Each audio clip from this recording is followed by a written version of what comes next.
Sebanyak 1.089 keluarga penerima manfaat beras bantuan pangan untuk bulan April di Desa Cihideng, Udik, Kecamatan Ciampea, Kabupaten Bogor, Jawa Barat, kembali disalurkan oleh pemerintah Desa Cihideng, Udik, Kecamatan Ciampea, Kabupaten Bogor, Jawa Barat. Dalam kesempatannya Sekretaris Desa Cihideng, Udik, Gunawan Setiadi memberikan keterangan persnya kepada awak media terkait proses dan mekanisme penyaluran banpang di wilayahnya. Dari Bogor, Jawa Barat, Tony Beno, ID News melaporkan.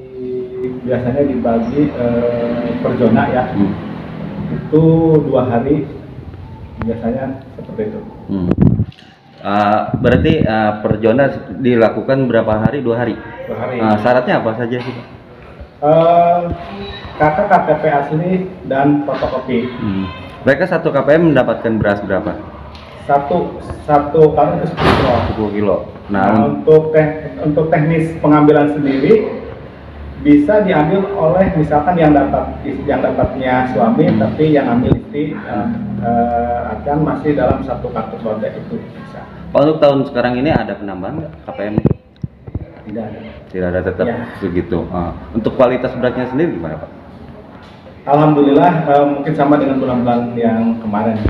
Untuk kualitas beras sendiri Tidak ada perubahan. Ya, Terus ketika datang dari pemerintah ke sini, berasnya dalam kondisi ada yang rusak atau?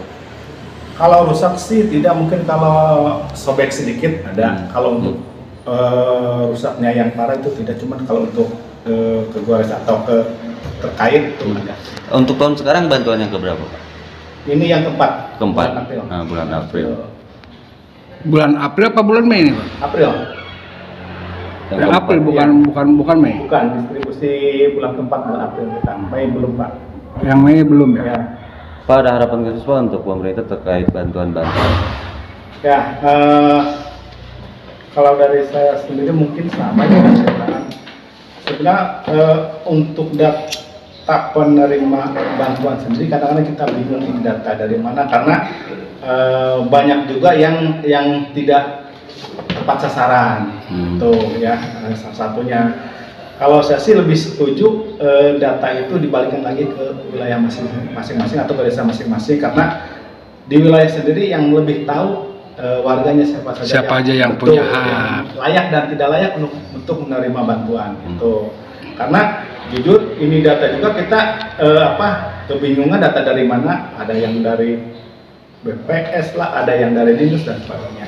Pak, untuk mereka penerima KPM yang sudah meninggal bisa diwakilkan atau? Kalau untuk yang meninggal, kalau misalkan masih ada dalam satu keluarga, itu ada suami, istri atau anaknya, bisa untuk karena masih dalam satu kartu keluarga.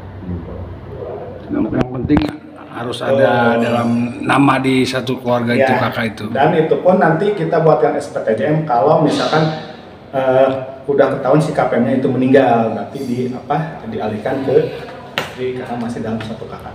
Pak, jika melihat kondisi data miskin di Desa Cihideng Udik sendiri sesuai tidak dengan data penerima?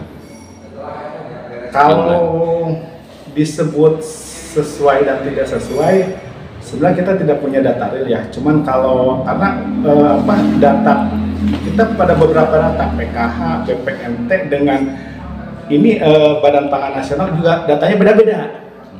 Ini dari BPN kita punya data 1089, dari PKH kita punya 409. Justru yang tadi saya sampaikan, sebenarnya kita mau pakai data yang mana? Kenapa tidak dibuatkan satu database saja? Sejauh ini Pak, ada double penerima manfaat nggak Pak dalam teknis penyaluran? Tidak. Nggak ada. Artinya data dari masing-masing instansi tersebut berbeda. Tuh, untuk double penerima itu alhamdulillah tidak ada, karena kita selalu cross check dengan Danom dan kakak KTP yang pegang itu. Harapannya Pak ke depan Pak?